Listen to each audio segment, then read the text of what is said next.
Howdy, my name is Hanson, and if you've watched the earlier videos, you've seen how to make a binding and how to attach it to your quilt to the front side. At this point, the binding is attached all the way around the quilt, and we are going to show you, we, the royal we, are going to show you how to machine bind your quilt to the back for a perfect finish. So the first thing I do is it's all attached, it's been sewn on, I've got a perfect 1/4 inch seam, and I'm going to press it from the front. So this is round 1 of my ironing. I'm using steam in my iron, I like steam. This is the pretty easy part. I can kind of skip the corners, but I am just going to make sure that I've got it all the way around, pulling it towards, away from the top on the front, pulling it towards the opposite, I don't know, what do you call it? The opposite direction. Pulling it away from the center. Skipping a corner. I'm going to press all the way around the edge of my quilt. I've got a couple of threads here. I can just pull them out, or I can clip them. Oh, look, these are easy. Just gonna pull those out as I go. This is a good time to make sure that your floor is clean, because I don't know about you, but in my sewing room, at least it's all clean threads, but there's a lot of them. They will get on your quilt as it hangs on the floor down there. All right, round 1, ironing wise, is we pressed it all the way around, away from the center of the quilt. From the front, we pressed it.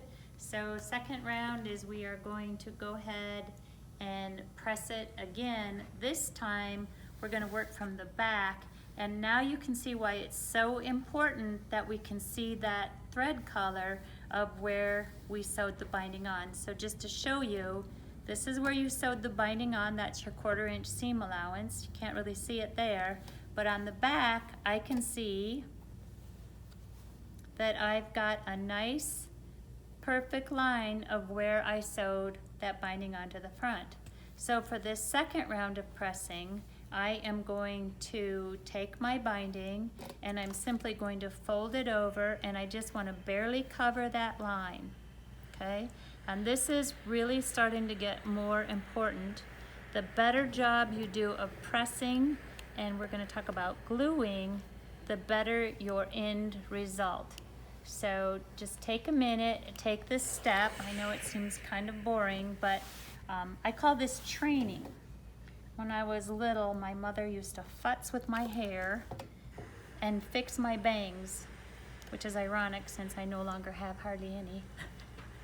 But she used to call this, she would comb my bangs a certain way and say, "We're training your bangs." So I always feel like as I do this little bit of ironing, that I am training my binding to that this is where its new home is going to be. So as I come into this corner, I'm finding that, God, I got way too much fabric in here. I sewed it okay, but I just got way too much batting. So I'm just gonna come in here with my scissors and carefully trim out some of that bulk. Okay? And here you can see that if I've ironed it, I even have a lot more coming over the sides. So if I wanted to, I don't really want to cut my, the top, but I'm just going to get rid of a little bit of that. And then I'm going to take my corner, and I usually find at each corner there's always one that goes in the opposite direction. Normally, this one's going to go this way, okay? But as I go all the way around the quilt, there's going to be one that will go in the opposite way. But I'm going to fold it over, and from this corner, I'm going to make a perfect 45-degree line. And again, this is where the ironing really helps, because I can really sit on it, lots of steam, and press that corner flat. And then when I fold it over the other way, I'm going to, I got some threads in here too, let's cut these out.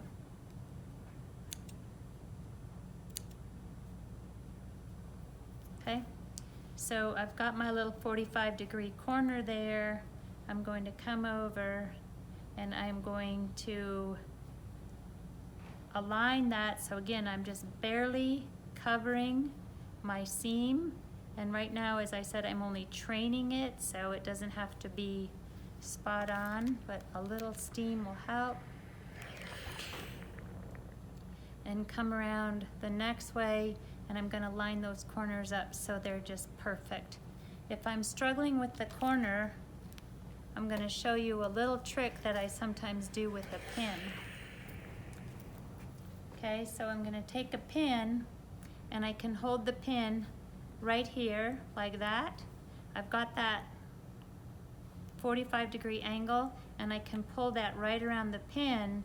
That helps me keep it nice and square and straight, and then you can see that I'm gonna get my nice 45-degree line there. And I can keep going all the way around, ironing, training. I'm using lots of steam, and I'm just getting it over to barely cover that line. Alrighty, I have ironed my training round number 2. Round number 1 was from the front. Round number 2 was my training of my binding, and round number 3 is where the magic happens. We are going to use Elmer's Clear School Glue. It's washable. It just happens to be my favorite kind. I've used the white glue. It works as well. I just don't like it as well. You can also use any of the more expensive Quilters Clear School, or Clear School, any of the more expensive clear washable glue that's out there on the market. Whatever works best for you. We do sell a different brand here in the store, and some of my folks like it because it has a little tiny needle tip on it. But for me, this is the trick. So this is the most important step, really, is taking care with how you glue. I like to start in a corner. So when I start in a corner, I am going ahead and put a little bit of bead of glue just along the quilt top, and I'm gonna smear it in. Usually I put it on the binding, but in this case, for my first little corner, I like to go ahead and put it on the quilt, and I am going to place the binding just a tiny, tiny bit over that blue line of where I sewed it on. Sewed it. That's a word. Sewed it. So, and then I'm gonna press it. I'm gonna turn my steam down quite a bit here because I find the steam just re-moistens the glue. But you can see it almost dries instantly, and it is so close to that seam line. If you can see that, that might be a little more detail than you can see. But I'm going to press it. I wanna point out to you that the seam is right here on the front, and the reason we just wanna barely cover it is so we know exactly where that binding is on the front, and now we know exactly where the binding is on the back. So when we go to sew the binding down, we know that here's where it is on the front, and it's probably just right next to it on the back. And that's gonna give us a really nice finished product. So as I come around the corner then, at this point you can do as much as you feel comfortable with at a time. I usually do, about 18 inches or so, and I am just going to put a bead of glue all the way along here, and a little drop in that corner. I'm going to use my finger, and I'm going to smear it all the way along that edge, and do a little drop there. Very important, wipe your finger on your pants. Pull it over.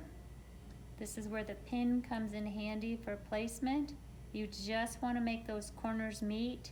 You are barely covering that seam, but the glue is going to stick. And because you've already trained it, you don't have to fight with it. So I can just place it where I want.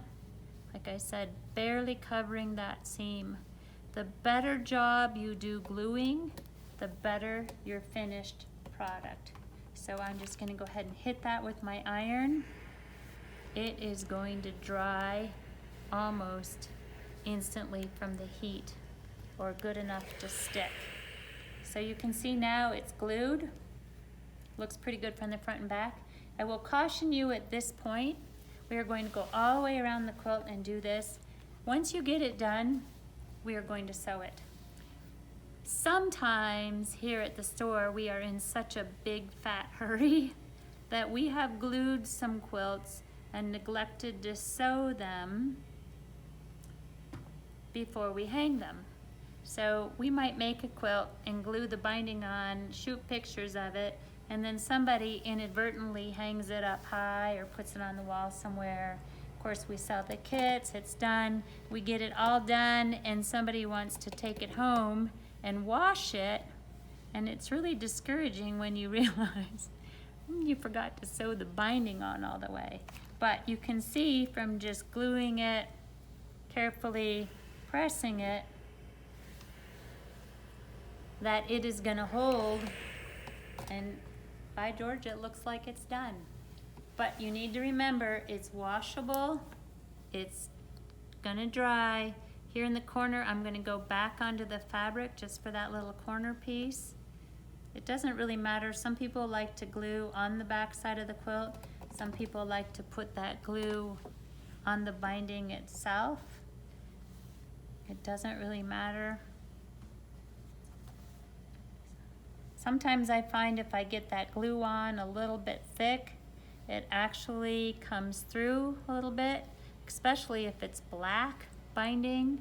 I find that I end up with little white spots even though it's clear glue on it. Remember, they will wash out, and I just go over those after it's all done and hit it with a sponge or a little moistened piece of fabric and just wipe them out. So here's another corner. I'm gonna come back around. You can see it goes pretty quick, just taking a little bit of care. So I'm gonna do my bead of glue all the way, my little dab on the corner. I'm gonna smear it in with my finger.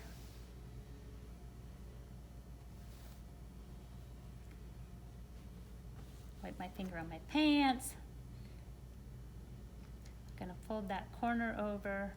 If I need to use that pin, I can bring it out, putting that pin right in there again, and making sure I meet those guys right at the edge here. You can see a little bit of line there.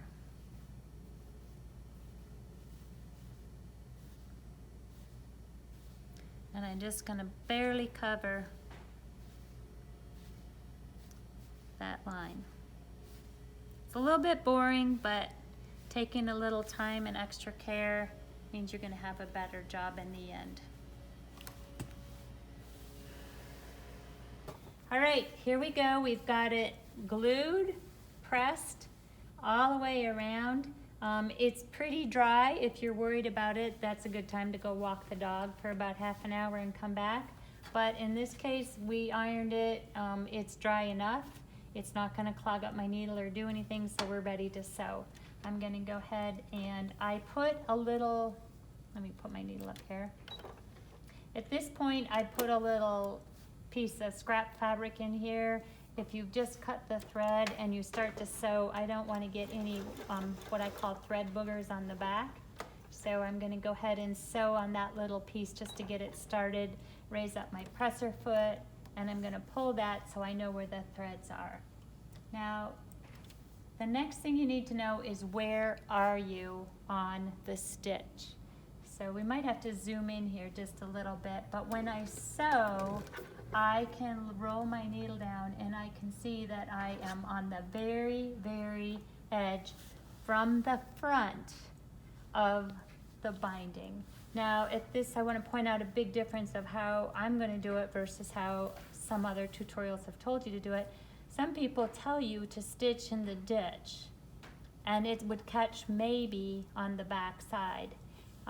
That does not work for me. I don't know anybody who it really works out well for. The problem is what color thread are you going to use? So on the front of this quilt, if I were sewing in the ditch, I might use a taupe colored thread or a cream or a gray, I don't really know. But on the back, I'm gonna see it. And my luck has been that when I stitch in the ditch, sometimes I catch this binding and sometimes I don't, and it's kind of a hit and miss situation.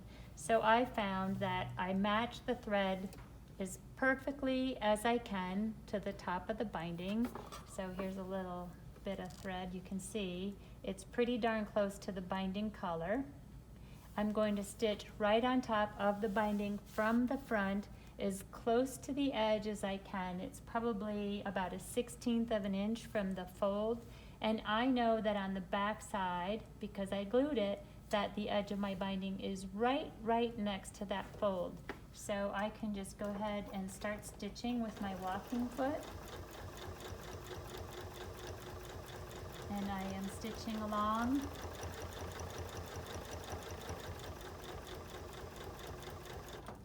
And if I want to see what it looks like, let's go a little further. It's really helpful to have a pretty good light at this point so you can see what you're doing. And you get faster as you go, but when you start out, go as slow as you need to go. It's still a lot faster than hand stitching it. And now let's take a look at what our back is looking like. See how nice that's looking? I'm right on the edge because I took my time to glue it, so I just barely covered that line. You can see it if I pull it back. I've washed a lot of these quilts. I can tell you that the fabric does not want to curl back this way and expose your stitches. It wants to lay flat right there. And so I'm just going to keep going.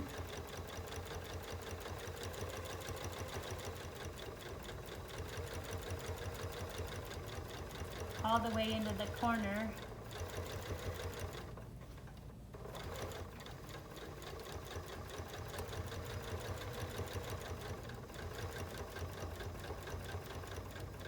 And once I get into that corner, I'm going to very carefully, I'm slowing down here, and there's a stitch that is almost right on the fold, and I'm going to go one stitch over the fold.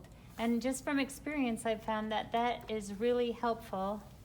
Well, I'm going to go ahead and pivot it, and sometimes I might have to angle my way back just a tiny bit. It's so minute.